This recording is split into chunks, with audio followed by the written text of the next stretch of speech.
There exists a threshold in human endurance, a point where the body's demand for water, for food, for rest becomes so absolute that the spirit itself begins to fracture, where each step forward represents not progress, but a slow descent into darkness, and where survival depends less on strength than on witnessing horrors so profound they burn themselves into memory as the price of living.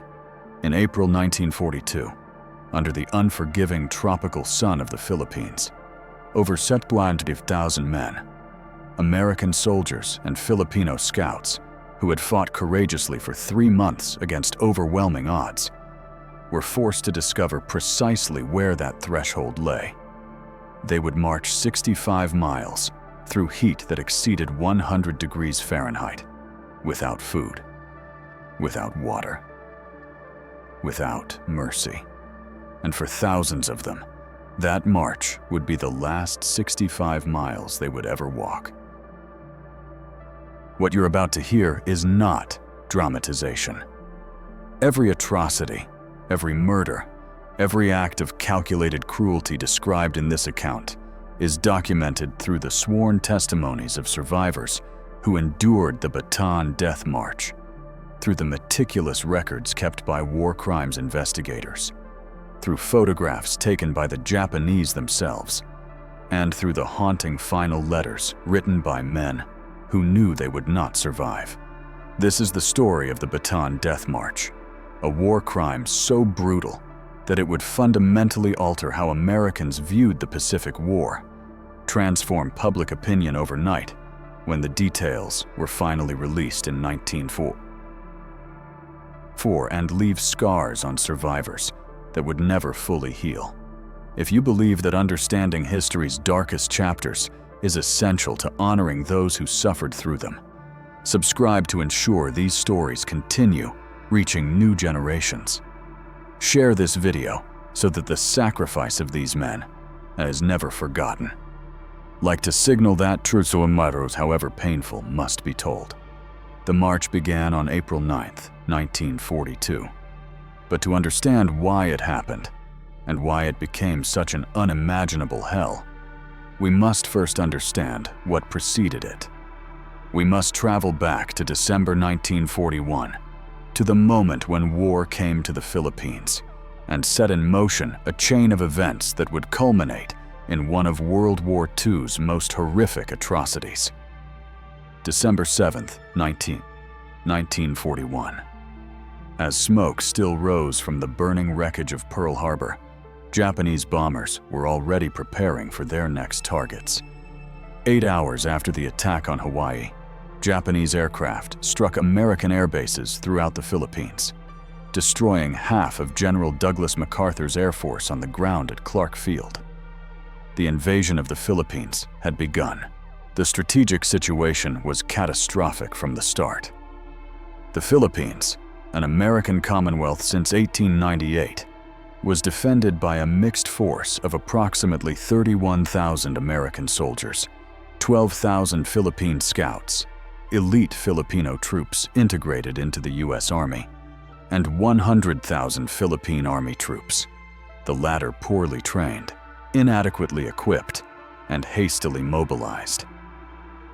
They faced the battle-hardened 14th Army of Lieutenant General Masaharu Homma, 43,000 veteran Japanese troops who had spent years fighting in China, supported by complete air superiority and naval dominance.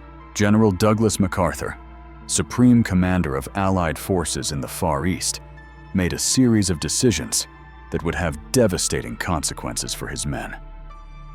His original plan called for meeting the Japanese invasion force at the beaches, but when Japanese troops landed at Lingayen Gulf on December 22, 1941, the inadequately trained Filipino divisions collapsed almost immediately. MacArthur was forced to implement War Plan Orange 3, a pre-war contingency that called for a fighting withdrawal to the Bataan Peninsula, a mountainous, jungle-covered thumb of land jutting into Manila Bay.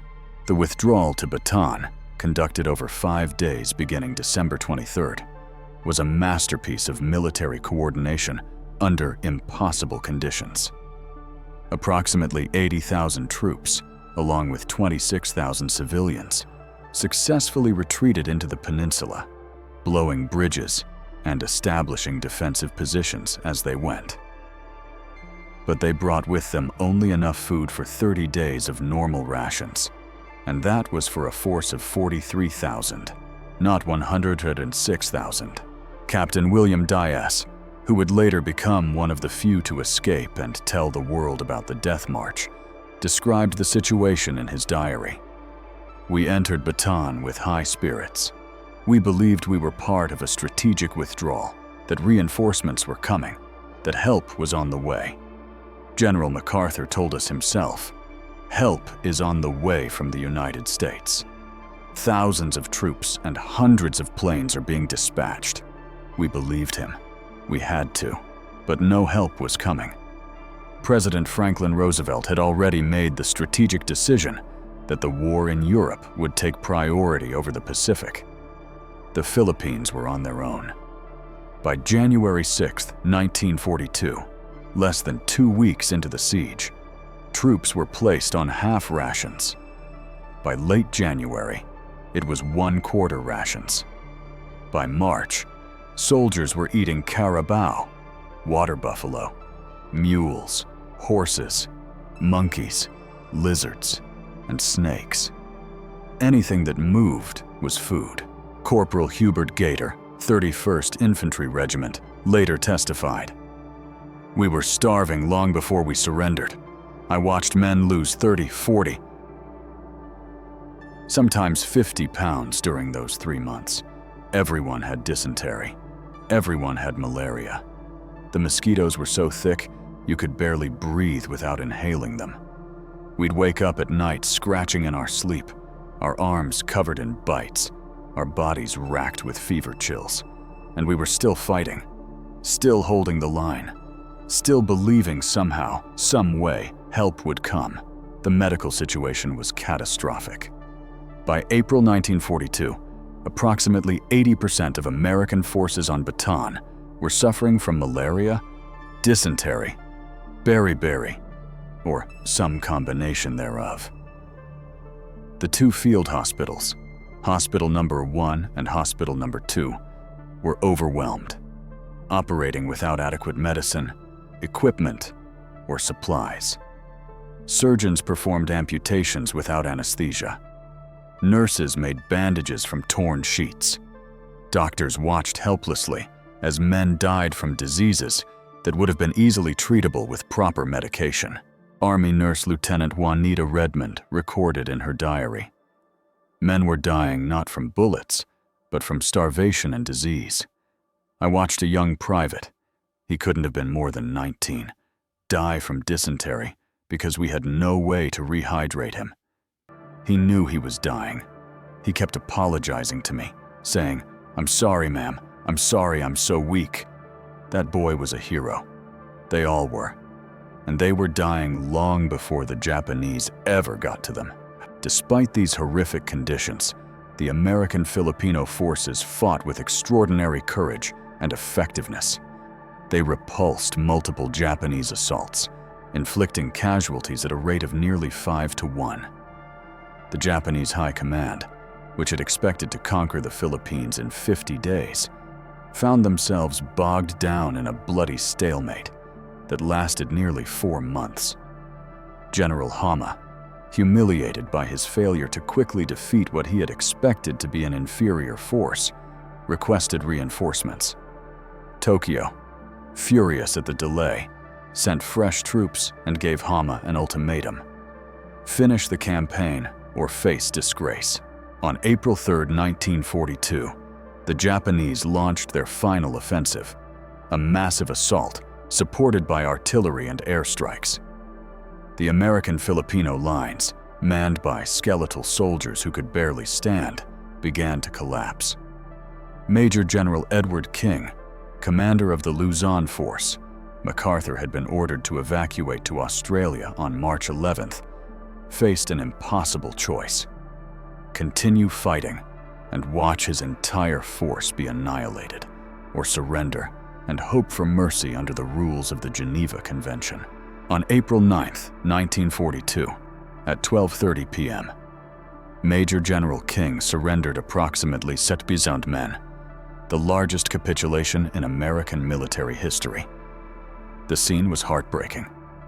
Soldiers wept openly as they destroyed their weapons. They burned the American flag rather than allow it to be captured. Captain Dias wrote, "Men cried like children. We had fought for 99 days. We had held when everyone said we couldn't. And now we were surrendering.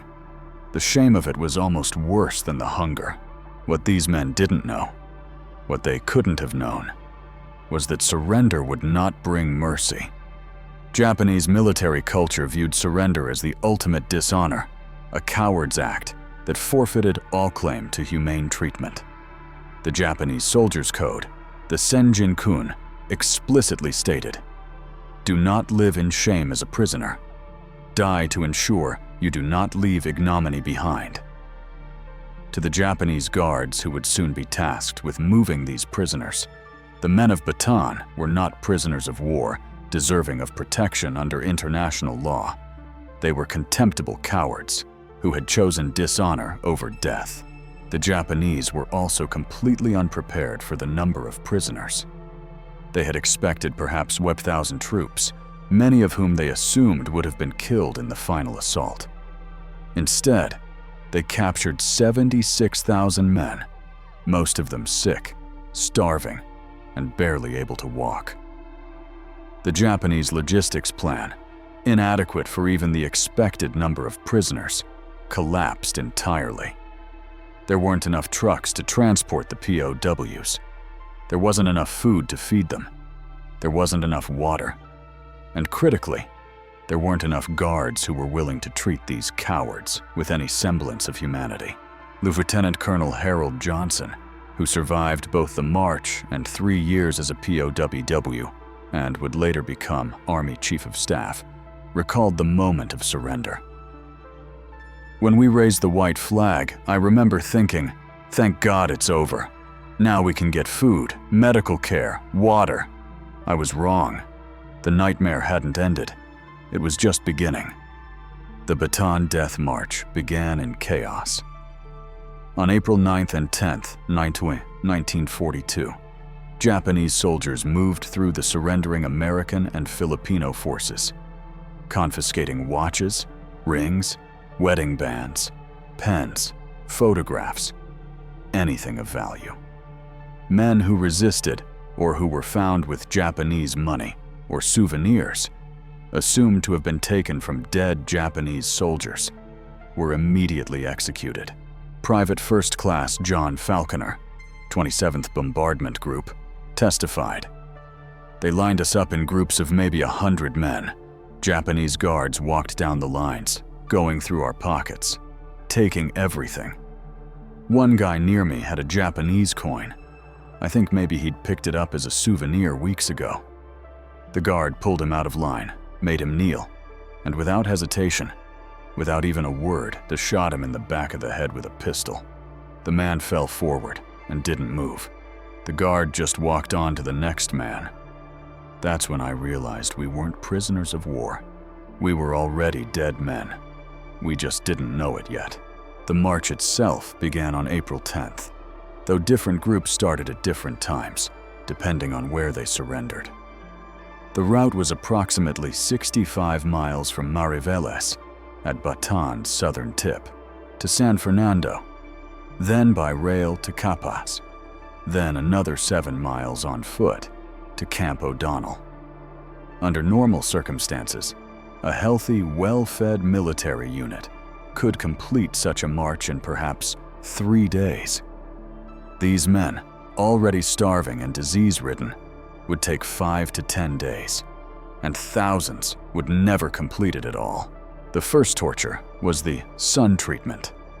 At dawn on the first day, Japanese guards ordered prisoners into columns of 4s and commanded them to stand at attention.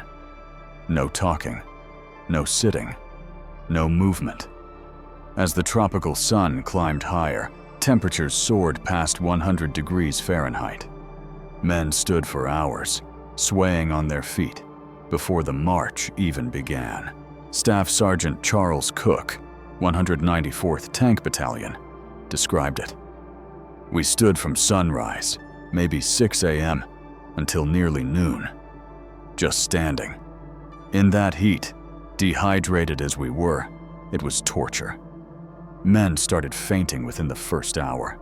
When someone fell, the Japanese guards would kick them, beat them with rifle butts. If they didn't get up fast enough, they were shot or bayoneted. I saw a kid, couldn't have been more than 20, collapse maybe an hour in. He was having a seizure from dehydration and heat stroke. A guard walked over, looked down at him convulsing, and casually bayoneted him through the chest. We were still standing at attention. We couldn't help. We couldn't do anything. We just watched him die. When the march finally began, it did so in a manner calculated to maximize suffering. No food was provided, no water. Canteens had been confiscated. The Filipino civilians watching from roadside villages, heartbroken to see their defenders in such condition, tried desperately to help, offering rice balls, fruits, water. Any Filipino caught helping was beaten, sometimes executed on the spot. Any prisoner who accepted help faced the same fate. Private Leon Beck, 31st Infantry, recounted, "There was an old Filipino woman standing by the road. She had tears streaming down her face. She held out a handful of rice to the man next to me. He was so hungry, so desperate, he reached for it. Before his fingers even touched the rice, a Japanese guard smashed him across the face with a rifle butt. The man's jaw shattered. I heard it break. He staggered, blood pouring from his mouth. The guard screamed something in Japanese and shot him. The old woman screamed. The guard shot her too. Both bodies just lay there as we kept marching. We stepped over them. We had to. You stopped marching, you died." The lack of water was perhaps the cruelest torture. The march route passed streams, rivers, artesian wells, sources of water tantalizingly visible, but utterly out of reach. Guards would deliberately halt the column near water sources, but refuse to allow prisoners to drink. Men crazed with thirst would break ranks, run for water, and be shot down before reaching it.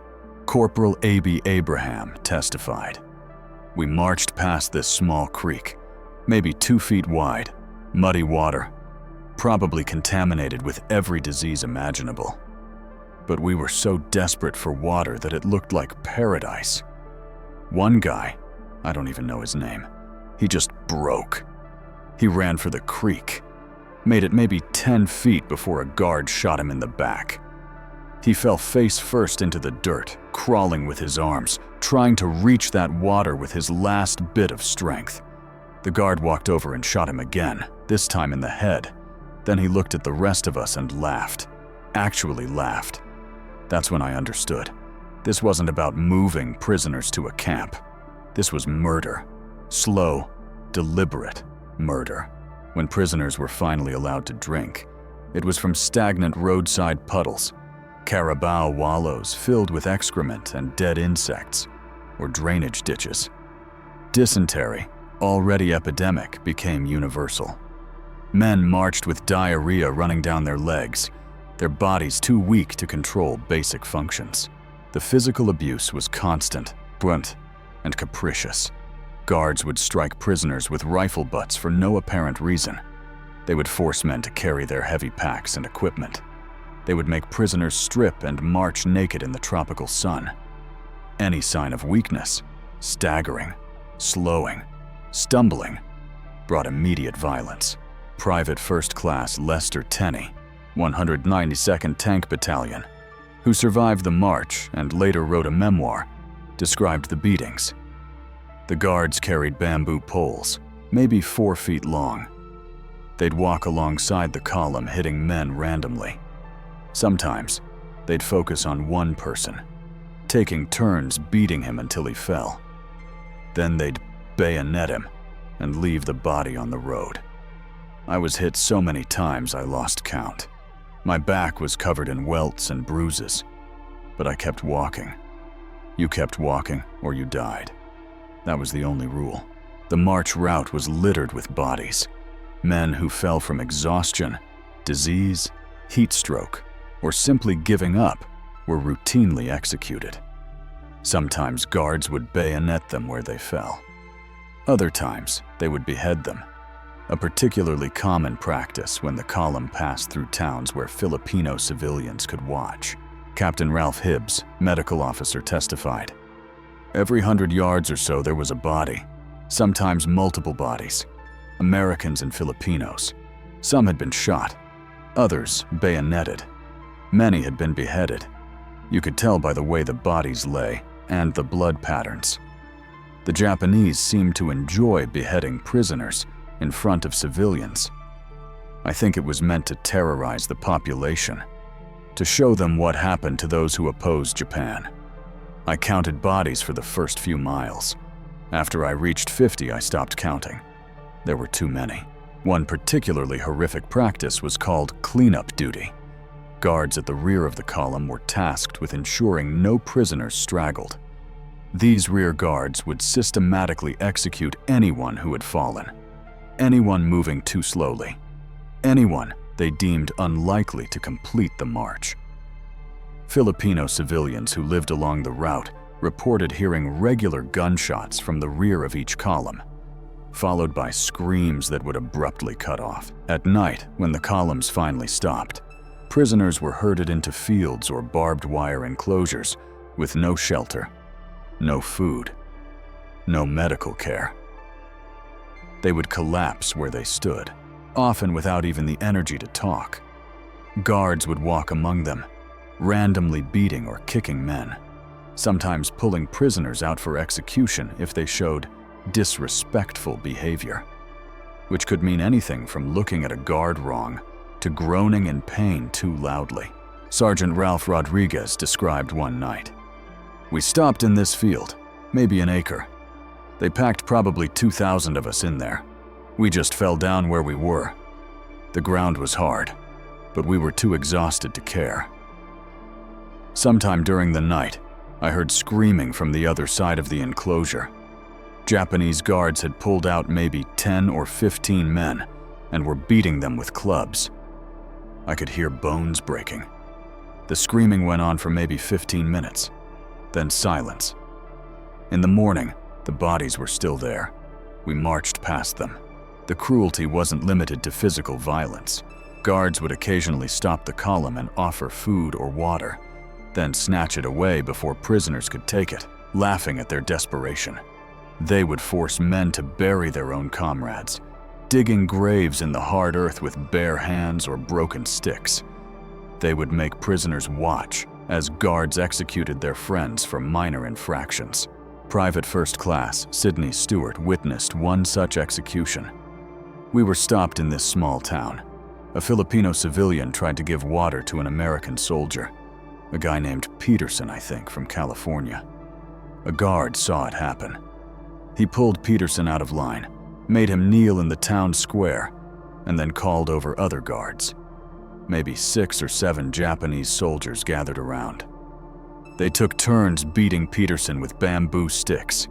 He was begging them to stop, crying, apologizing.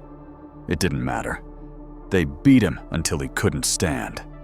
Then one guard pulled out his sword and beheaded him, right there in front of hundreds of prisoners and dozens of Filipino civilians.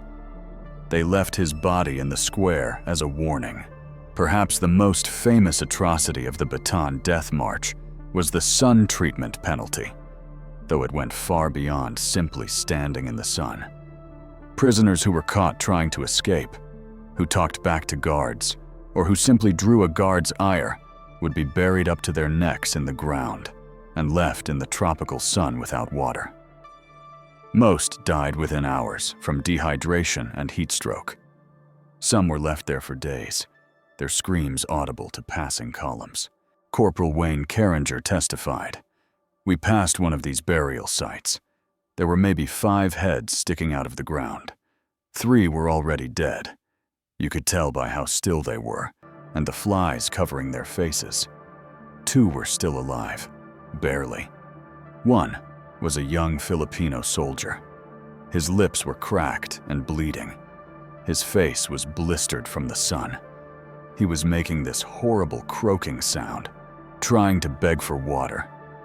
The Japanese guards just laughed. They wouldn't let us help. We had to walk past. I'll never forget his eyes. The look of someone who knows he's going to die in the worst way possible and can't do anything about it. After approximately 55 miles of this hell, the surviving prisoners reached San Fernando. They were then packed into railroad boxcars for the next leg of the journey to Capiz. The boxcars, designed to hold perhaps 40 people comfortably, were filled with 100 to 115 prisoners each. The doors were sealed shut.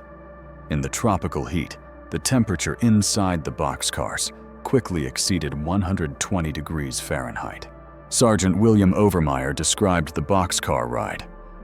They shoved us in like animals. We couldn't sit. There wasn't room. We could barely breathe. Men started passing out from heat exhaustion almost immediately. The weaker ones, the sick ones, they fell and were trampled.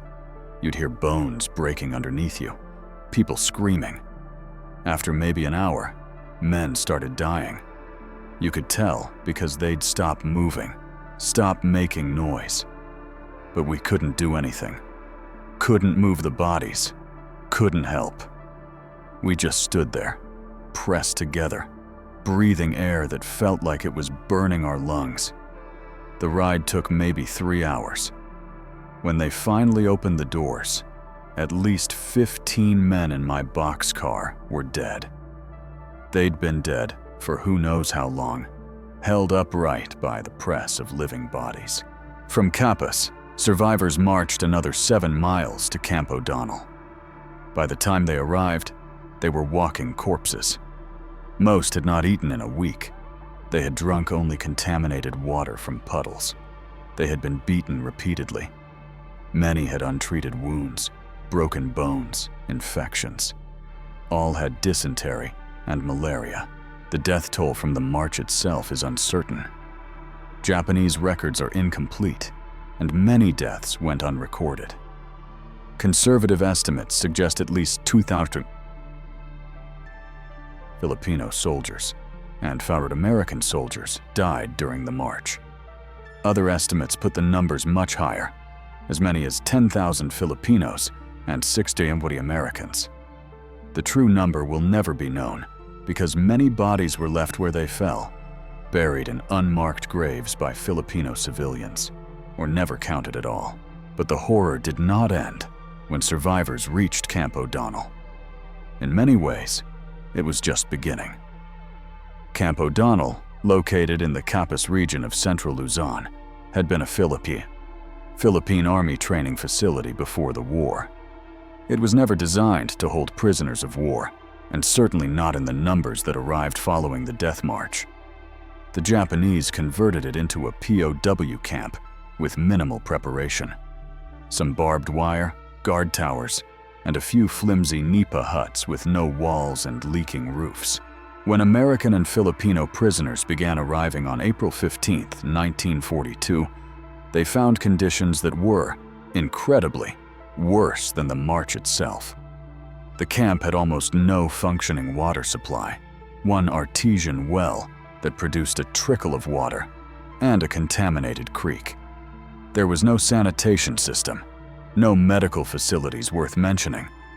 Food rations consisted of a small ball of rice, perhaps half a cup, twice daily, sometimes supplemented with a thin soup. For men already at the edge of starvation, it was nowhere near enough to sustain life.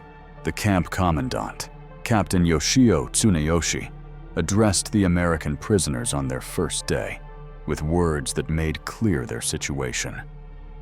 "You are not prisoners of war. You are captives. You have dishonored yourselves and your countries by surrendering. You have no rights. You will obey all orders instantly and without question. Failure to obey will result in death. Escape attempts will result in the execution of 10 prisoners for everyone who escapes. You are here to atone for your dishonor through work. The death rate at Camp O'Donnell was staggering. In the first month, an average of 30 to 50 Americans died per day. Filipino prisoners died at an even higher rate, sometimes 150,400 per day. The causes were primarily disease, dysentery, malaria, diphtheria, beriberi, and simple starvation. But the lack of medical care, the brutal treatment by guards, and the complete absence of sanitation turned treatable conditions into death sentences. Medical Officer Captain Paul Ashton kept meticulous records of the deaths, writing in his secret diary. April 24, 1942, 43. American deaths today. April 25, 51 deaths. April 26, 39 deaths. Most from dysentery or malaria, but several from simple exhaustion.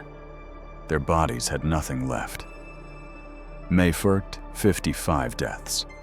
May 7, 62 deaths. The burial details can't keep up. Bodies are stacking up at the morgue, which is just an open-sided shed. The smell is overwhelming. Flies are everywhere. We have almost no medicine. Men are dying from diseases that would be easily treated in the States. I'm watching American soldiers die, and I can't do anything. The water situation was desperate. The single artesian well produced perhaps enough water for a few hundred people, not the 9,000 Americans and 45,000 Filipinos eventually held at O'Donnell. Prisoners would line up before dawn, sometimes waiting 8-12 hours for a single canteen of water. Guards would often disperse the water line violently, forcing prisoners to start over. Men who drank from the contaminated creek contracted severe dysentery, which in their weakened state was often fatal. Private Glenn Oliver testified. The water line was maybe a half-mile long. You'd stand there all day in the sun, slowly moving forward. If you left the line for any reason, to use the latrine, to rest, whatever, you lost your place and had to start over at the back. I saw men collapse in the water line from heat exhaustion. Some died right there, still standing in line. We'd step over them and keep moving forward. Sanitation was non-existent. The latrine was an open trench that quickly overflowed. Men with severe dysentery often couldn't make it to the latrine in time, defecating where they slept. The barracks, open-sided nipa huts with bamboo floors, became cesspools. Flies covered everything. Disease spread like wildfire. Perhaps most horrifying was the burial detail. Because so many men were dying daily, teams of prisoners were assigned to dig graves and bury the dead. Private First Class Robert Brown, assigned to burial detail for 3 weeks, described it. Every morning, we'd collect the bodies from the barracks, sometimes 15, sometimes 30 bodies. We'd load them on stretchers and carry them to the burial ground, maybe a quarter mile away. In that heat, the bodies decomposed fast. Some had been dead for a day or more before we got to them. The smell, I can't describe it. We'd dig graves as fast as we could, sometimes individual graves, but usually we'd dig a long trench and lay bodies side by side. We tried to keep records of who we buried, but sometimes we couldn't identify them. No dog tags, too decomposed, or we just didn't know them, so they went into unmarked graves. The Japanese forced prisoners to work, despite their condition. Men barely able to walk were sent out on labor details, building roads, clearing jungle, constructing buildings. Guards would beat men who couldn't keep up, often fatally. Private First Class Jack Bradley recalled, "They sent out maybe 200 of us to clear jungle for a new runway. We had machetes and saws, but we were so weak we could barely lift them. One guy, I think his name was Thompson, he collapsed after maybe an hour, just fell over. The guard started beating him with a stick, screaming at him to get up. Thompson couldn't. He was dead, or nearly dead. The guard kept beating him anyway. Beat him for maybe 5 minutes. Then he just walked away and left the body there. We kept working. Had to. We dragged Thompson's body to the side and came back for him at the end of the day. Medical care was a cruel joke.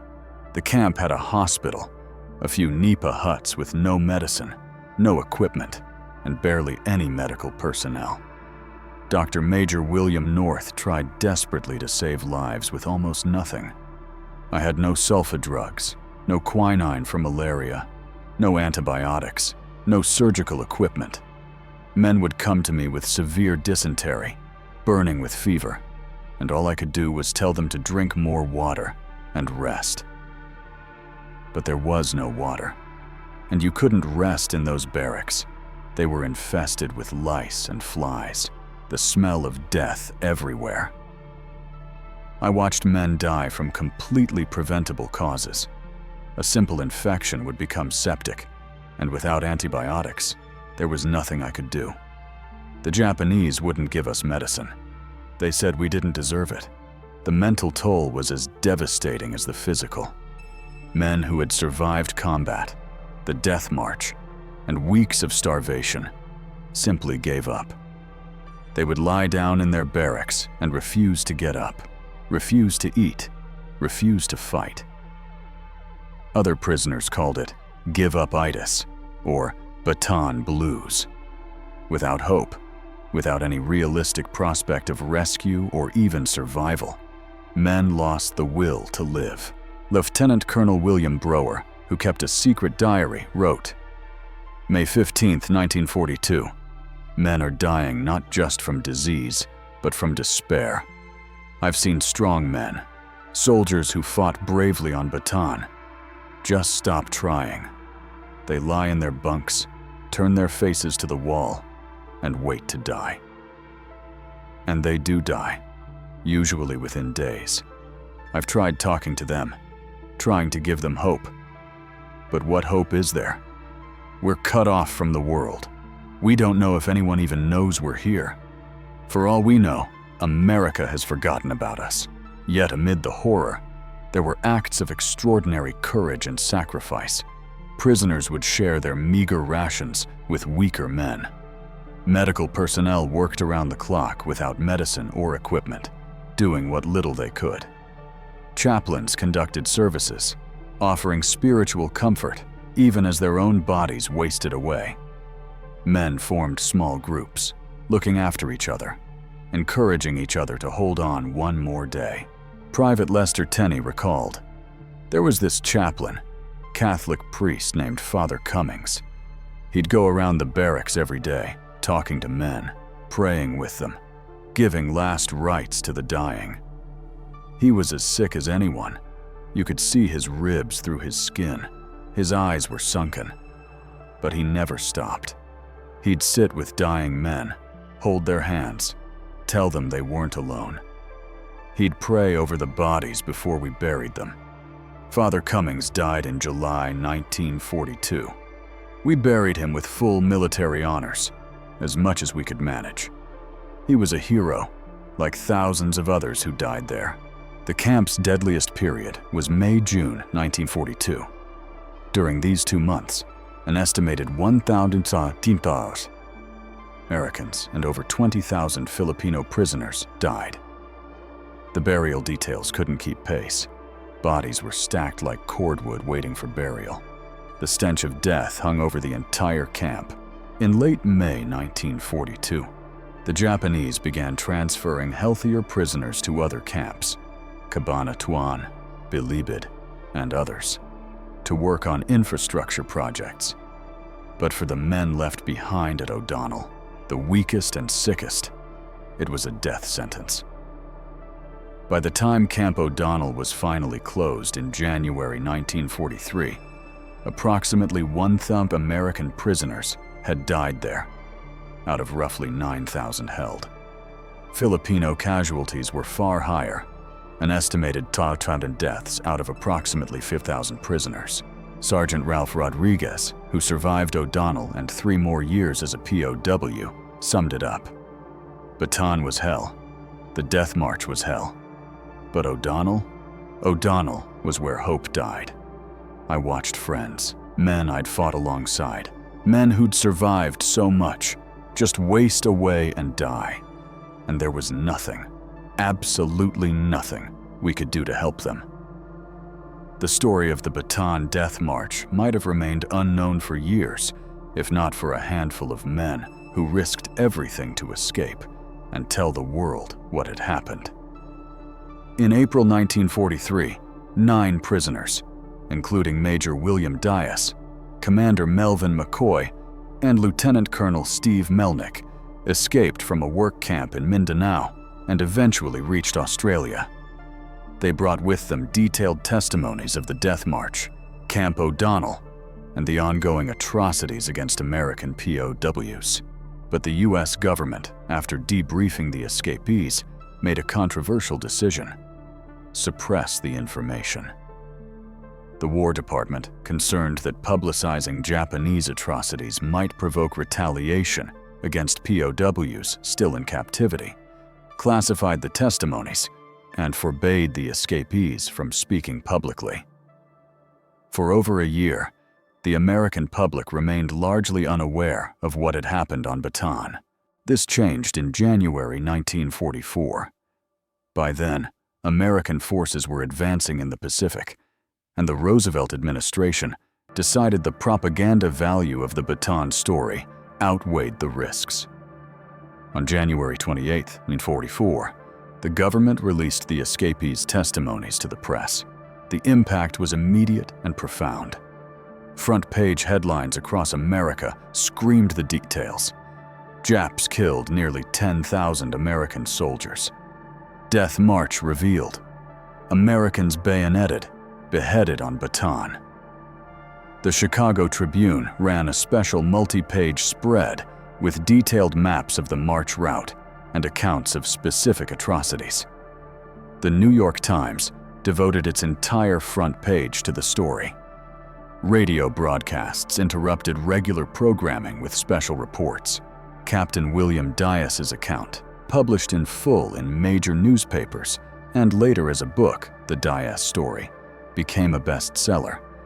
His description of Japanese brutality galvanized American public opinion like nothing before.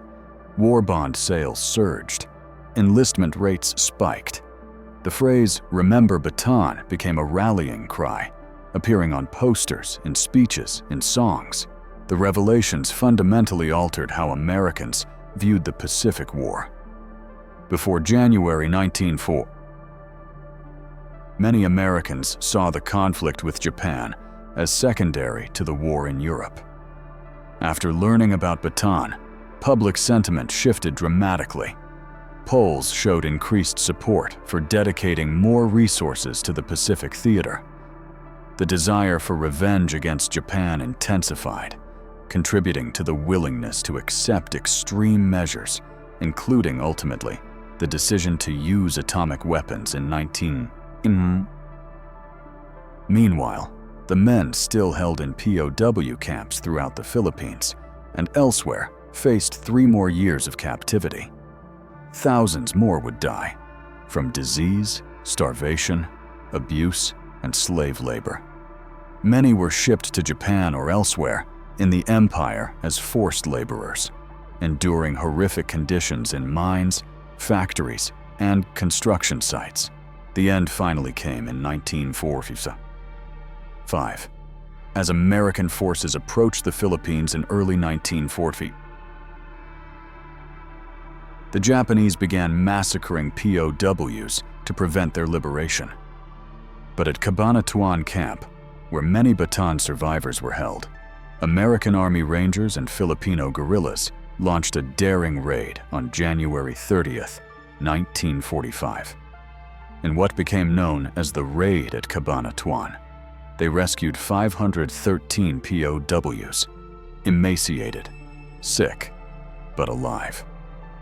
It was the most successful POW rescue in American military history. Other camps were liberated as American forces advanced. When General MacArthur's forces freed prisoners at Bilibid Prison in Manila in February 1945, he was shocked by what he saw. Men who had weighed 180 pounds in 1940 now weighed 90 pounds. Many were barely recognizable. MacArthur, who had promised "I shall return," wept openly. The final toll of the Bataan Death March and subsequent captivity was staggering. Of the approximately 12,000 American soldiers captured on Bataan, approximately 650 died during the Death March itself. Approximately 1,565 died at Camp O'Donnell. Approximately 2,000 more died at other camps or during transport. Total American deaths, approximately 4,000 at Tiontod, roughly 30 feet of those captured. For Filipino POWs, the statistics are even more horrific. Approximately 10 pound died during the Death March. Approximately 1,000 died at Camp O'Donnell. Thousands more died subsequently. Total Filipino deaths, estimated to 60 people, out of approximately 66,000 captured. After Japan's surrender in August 1945, the wheels of justice began turning. General Masaharu Hama, commander of the Japanese forces that conducted the Death March, was tried by an American military tribunal in Manila in 1946. The trial lasted 2 months. Prosecutors presented testimony from survivors describing the atrocities. Defense attorneys argued that Hama had not directly ordered the brutality and was unaware of the extent of the suffering. The tribunal found Hama guilty of war crimes and crimes against humanity. On April 3, 1946, 4 years to the day after launching his final offensive on Bataan, General Hama was executed by firing squad at Los Baños, Philippines. His last words were reportedly, "I will be pleased to die for my country." Captain Yoshio Tsuneyoshi, the brutal commandant of Camp O'Donnell, was also tried and convicted. He was hanged in June 1947. Several other Japanese officers involved in the Death March and POW camp operations were tried, convicted, and executed, but justice was incomplete. Many guards who committed specific atrocities were never identified or prosecuted. The vast majority of Japanese soldiers who participated in the Death March faced no consequences. And the structural issues that led to the atrocity, the Japanese military's contempt for surrender, its disregard for the Geneva Convention, its brutal treatment of conquered peoples, went largely unaddressed in post-war Japan. For the survivors, the trauma never fully healed. Many suffered from what we now call post-traumatic stress disorder, though in the 1940s it was called combat fatigue or war neurosis. Physical problems persisted: chronic dysentery, malaria recurrences, damage from starvation that affected their health for decades. Nightmares were common. Many couldn't talk about their experiences for years. Lester Tenney, who survived the Death March, 3 years of captivity, and slave labor in Japanese mines, spent decades advocating for recognition and compensation for former POWs. He wrote multiple books, gave countless speeches, and pushed for Japanese companies that had used slave labor to acknowledge their crimes and compensate survivors. He lived to age 96, dying in 2017, having spent most of his adult life ensuring the world never forgot Bataan. The ACOA, the American Defenders of Bataan and Corregidor, ADBC, a veterans organization formed in 1946, worked tirelessly to preserve the memory of those who served and died. They built memorials, lobbied Congress for recognition, and ensured that history textbooks included the Bataan story. Their advocacy led to the establishment of Bataan Memorial Death March, an annual marathon in New Mexico where thousands of people walk or run to honor the prisoners. In 2009, Japanese Ambassador Ichiro Fujisaki formally apologized to Bataan survivors at a ceremony in San Antonio, saying, "I am here to convey the deep remorse and apologies of the Japanese government for what happened. The treatment of disease-ridden, it violated all standards of human decency and international law. We apologize." It was the first formal Japanese apology to Bataan survivors. But for many survivors and their families, no apology could adequately address the magnitude of what happened. As Ralph Rodriguez, who survived the Death March, Camp O'Donnell, and 3 more years of captivity, said in a 2010 interview at age 90, "They apologized. Fine.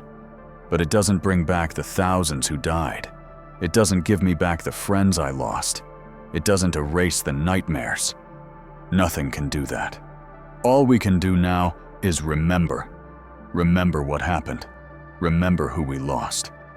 And make sure it never happens again." The Bataan Death March occurred 83 years ago. The men who endured it are nearly all gone now. But their story must not die with them. They were not faceless statistics. They were individuals, brothers and sons, fathers and husbands, friends and comrades. They were farmers from Iowa and factory workers from Michigan. They were Filipino scouts who had fought for their homeland. They were American soldiers who had enlisted to serve their country, never imagining they would die on a march through the Philippine jungle. Their names deserve to be remembered.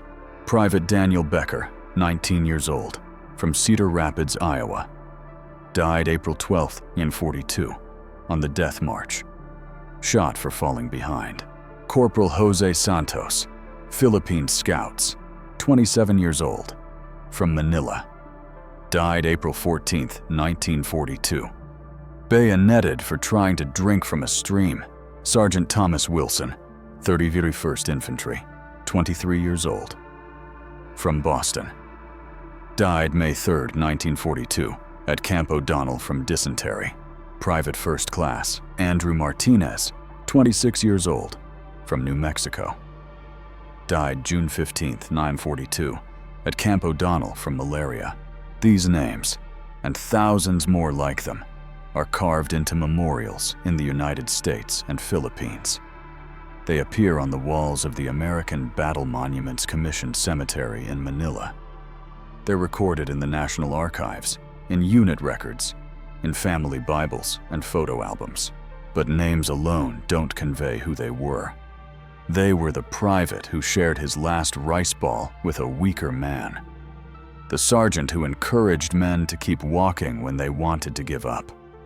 The Filipino scout who whispered, "Courage, brother," to dying Americans in a language they didn't speak, but a sentiment they understood. The chaplain who gave last rites to the dying even as his own body failed. The doctor who tried to heal without medicine. The friend who held your hand as you died and promised to tell your family you were brave. They were heroes. All of them. The ones who survived and the ones who didn't. They fought when told to fight. They marched when ordered to march. And they died. Many of them. Without ever knowing if anyone would remember their sacrifice. So we remember for them. We tell their stories. We speak their names. We honor their courage, their endurance, their humanity in the face of inhuman cruelty. The lesson of Bataan is not just about Japanese war crimes or American suffering. It's about what happens when military cultures glorify death over surrender. When international laws are ignored. When prisoners are seen as subhuman. It's about the cost of silence, the year America kept the story secret while men continued dying. It's about courage in impossible circumstances and sacrifice that continues inspiring generations. If you watch this video to the end, thank you for bearing witness. Subscribe to ensure these stories continue reaching those who need to hear them. Share this video so the men of Bataan are not forgotten. Comment with your own family's connections to this history. Many Americans have grandfathers or great-uncles who served in the Philippines, and their stories deserve to be shared. Remember the march. Remember the suffering. Remember the names, because the men of Bataan cannot speak for themselves anymore. So we must speak for them. We must remember. We must never forget.